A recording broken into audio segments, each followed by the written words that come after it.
De volta para mais um bloco de frente com Regina Navarro Lins. Agora vamos para o didático. Regina, pegando o primeiro livro, o que acontecia na pré-história, além das mulheres serem puxadas pelos cabelos para dentro das cavernas? Elas não eram puxadas pelos cabelos, não. Essa é a ideia que a gente tem, né? Quer dizer, todas as ilustrações, pois aquelas gracinhas. Mas sabe que absurdo? Porque acontece disso, o sistema patriarcal, esse sistema de patriarcal tem que explicar, sistema de dominação do homem, que a linhagem é materna e que o homem é que manda e tal. Ele se instalou há 5.000 anos, quando o homem descobriu que participava da procriação, que ele não sabia. Então a mulher era muito poderosa, ela ficava grávida, ele ia para caça. Quando voltava, a mulher estava grávida, eu tinha um filhote.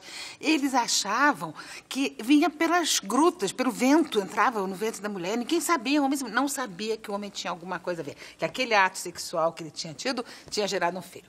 E isso perdurou milênios. Então a mulher era enaltecida, só existiam deusas nessa época. Não existia, Gabi, não existia um deus masculino. Porque hoje a pré-história já é contada através de toda a pesquisa arqueológica. Qual era o conceito de família na época? Não tinha família. Todos viviam com todos. Existia só a linhagem materna. Homens e mulheres transavam entre si, os filhos eram filhos de todos. Só sabia quem era a mãe porque pariu. Mas os homens já não sabiam que ele tinha a ver. Quando o homem começou a domesticar os animais e observar aqueles animais, ele percebeu que a ovelha desgarrada não tinha filhote. Aí caiu a ficha. Então, o sêmen do macho que tem a ver com o filho. Você acredita? Olha que coisa... Isso já em que época? Isso antes de 5.000 anos. Quer dizer, isso começou há 5.000 anos, ele descobriu, coincidiu com a propriedade privada, com o surgimento, meu rebanho, minha terra, e aí a mulher foi aprisionada neste momento, porque o homem não queria deixar a herança, o rebanho, a terra, para o filho de outro. E ele achou que era só ele. Que a mulher... E você acha que a mulher ainda é a aprisionada de uma maneira ou de outra? Muitas mulheres ainda são, muitas estão começando a se libertar, mas é um processo. Homens e mulheres são aprisionados. Sabe por quê? O sistema patriarcal dividiu a humanidade em duas partes, isso há 5.000 anos, e estipulou, isso é masculino e isso é feminino. O homem tem que ter força, sucesso, poder, coragem, ousadia, né? E a mulher tem que ser delicada, frágil, submissa, burrinha, cordata. Então, definiu, e isso mutilou ambos os sexos, né? Aprisionou as pessoas aos estereótipos. Os seus papéis. Exatamente. Olha aqui, na Grécia Antiga nós tivemos alguma... A gente foi alguma coisa na Grécia Antiga? Nada. Olha, o sistema patriarcal começou a se instalar em 3.100 a.C. e estava totalmente instalado em 600 a.C. em Atenas, e as mulheres eram um nada. Você sabe que o grego, ele podia ter a esposa para dar cidadãos gregos, filhos, né, para ele, então ela tinha que ser filha de um cidadão grego, a concubina, que cuidava do dia a dia, a cortesã, que eram as prostitutas de alto luxo, e os efebos, os rapazes. Isso era tranquilo para o cidadão grego. Porque era um símbolo de status, inclusive, ter os efebos? Era tesão mesmo. É porque acontece, a mulher era tão desvalorizada que o homem só podia amar um outro homem. Os gregos tiveram um problema sério, porque ou as hetairas, que eram as prostitutas, que eles se interessavam, alguns importantes casaram até, né? Tem o Péricles, que teve aquele época de Péricles, foi um cara, um governante muito importante, ele casou com a Aspásia, que era uma hetaira. Agora tem uma coisa seguinte, as mulheres não aprendiam a ler, ficavam trancadas no gineceu, uma parte da casa para mulheres, e os homens não, desde cedo aprendiam tudo. E aí tem uma coisa muito interessante, que a gente estava falando de sex shop, não sei o quê, você sabe que as gregas, elas compravam pênis artificiais... Já existiam? Já existiam, sem pilha, naturalmente. Mas já existiu. Vinham de uma cidade próxima, de Atenas, Mileto, os vendedores iam lá, vendiam para as mulheres, e era forrado de couro, e tinha uns olhos próprios. Já isso há 2.500 anos. São os precursores da sex shop. E elas usavam. E elas usavam. A gente não sabe se usava entre elas, porque pouco se sabe das mulheres, que nada era escrito, só tirando a Safo, né, que foi no século VII a.C. A Safo foi assim, uma poetisa, uma poeta, né, que cantou os amores homossexuais dela, mas tirando a Safo, Safo, as mulheres gregas... Você sabe que muita mulher nunca viu o marido à luz do dia? Porque ele ia lá, fazia sexo para fazer filho, e quando ele achava que já tinha filho suficiente, nunca mais via mulher. Nunca mais ia via lá mulher. Conviver com os homens todos da vida dele, era isso? Não, ela convivia com as mulheres. Não, eles. Ah, eles? Faziam o sim, que tinham que fazer e iam sim, embora. Sim. Os romanos, tudo que a gente vê de cinema, seriado, que leva a Roma Antiga, né?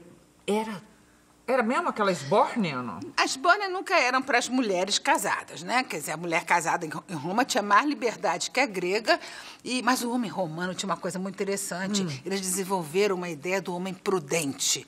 O homem tinha que tomar cuidado para não se encantar muito por nenhuma mulher. Então, você pega textos que os homens dizem assim, quando você estiver muito encantado, lembre-se que a mulher sua, a mulher tem mau cheiro, tem seios balançantes. É uma coisa horrorosa. O medo da intimidade. Tanto que no livro do amor, depois de Roma, eu falo sobre a intimidade hoje, como as pessoas vivem, pegando sempre os pontos da história para ver o que nos afeta hoje.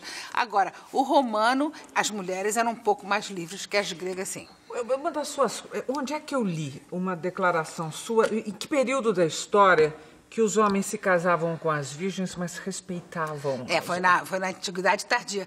Quem conta isso, né, o maior estudioso no mundo de Roma, né, que é o Povênio, ele fala o seguinte, que os jovens casavam na noite de núpcias, eles se abstiam de tirar a virgindade da noiva em consideração à sua timidez. Então, faziam sexo anal. Olha que coisa fantástica. Agora... Não houve um período também em que o sexo era feito à luz do dia, em qualquer lugar, no meio da rua? Não, isso nos castelos, porque a gente tem uma ideia, os castelos era uma loucura, não tinha essa separação de quartos, né? Todo mundo era meio embolado, então as necessidades, porque você sabe que começou só a ter... Você sabe quando começou a ter realmente um lugar para fazer as necessidades fisiológicas? No século XVII. Até então, as pessoas faziam pelos cantos, cobriam e tal. Então, o sexo podia ser meio assim, com a nobreza, com as pessoas que tinham mais permissividade, ou então nas classes mais populares, né? Que aí podiam... Agora, tem até uma coisa muito interessante, que no século XIX, nos Estados Unidos, tinha uma coisa chamada blending. O rapaz, quando ia conhecer a moça, na casa não tinha sofá. O sofá foi uma coisa que surgiu depois do século XVII. Então, no interior, no campo, então sabe como que o rapaz recebia a moça? Ou, aliás, a moça em casa recebia o rapaz que estava... Na cama, não tinha sala de visita, botava uma madeira no meio, ela ficava deitada de um lado, ele deitado de outro, os dois vestidos, a corte era assim, no campo. Uma corte? Eles namoravam?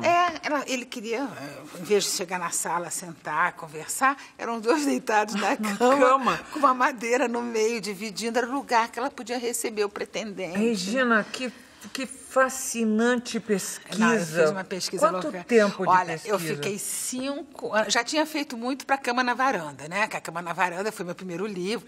Eu fiz 3 anos de pesquisa. Mas para o livro do amor, eu não sei, eu acho que eu estava maluca, porque depois de 3 anos eu tive uma crise, achei que eu não ia conseguir chegar no século XX, que eu ainda estava na Renascença. Eu fiquei 5 anos, sem um feriado, sem um fim de semana, acordando às 5, 6 da manhã, trabalhando o dia inteiro. Inquisição. A Inquisição e a perseguição às bruxas. Tinha a ver com sexo? Tudo. Olha só, a caça às bruxas, o pior período foi o século XVI, foi na Renascença. Você sabe que quando eu estava escrevendo o livro do amor, eu já tinha pesquisado bastante, que a gente viu o filme, Bruxas de Salem e tal. Aí eu falei, não tá bom, parei tudo, li 5 livros só sobre caça às bruxas para escrever o texto de Caça às Bruxas. Foi uma coisa impressionante. Gabi, não dá para acreditar que aquilo existiu. Isso tinha que ser ensinado nas escolas. Foi o seguinte, eles começaram, porque na Renascença a igreja ficou muito ameaçada, as novas descobertas, a imprensa, isso, aquilo, e estavam precisando de um bode expiatório, então foram as mulheres, que antes os feiticeiros eram os homens, que iam sendo torturados, mortos, depois resolveram que as mulheres, quer dizer, as tormentas, o gado morrendo, tudo era culpa de mulheres que tinham feito sexo com o diabo. Então, sexo era sempre a questão. Então, começaram a perseguir mulheres, torturar, queimar na fogueira. Bastava você dizer assim, sonhei que a minha vizinha é uma feiticeira. A vizinha era pega, torturada. Eu começo essa parte de Caça às Bruxas contando um caso real que aconteceu na Alemanha. Eu tive pesadelo uma semana quando eu fiz essa parte. O que aconteceu? Não, esse casal, um casal muito pobre, que não tinha nada. Então, eles queriam dar os exemplos, porque cada vez que botavam as bruxas, chamavam a população para assistir, aquela coisa. E esse casal foi torturado de uma maneira. E quando estava chegando na fogueira, eles paravam a carroça, torturavam. Olha, foi de uma crueldade, é inacreditável. E então as bruxas seriam mulheres que fizeram sexo pressupostamente fizeram sexo com o diabo, e deviam ser ou não eram necessariamente as mulheres que tinham uma sexualidade mais... Não necessariamente. Por exemplo, uma mancha no rosto era prova. Bom, só para te dar uma ideia, eles criaram uma profissão chamada alfinetador, que era um sujeito que ficava com um alfinete, porque eles desenvolveram a ideia de que toda feiticeira tinha uma marca deixada pelo diabo quando fez sexo com ela. Que podia ser uma verruga.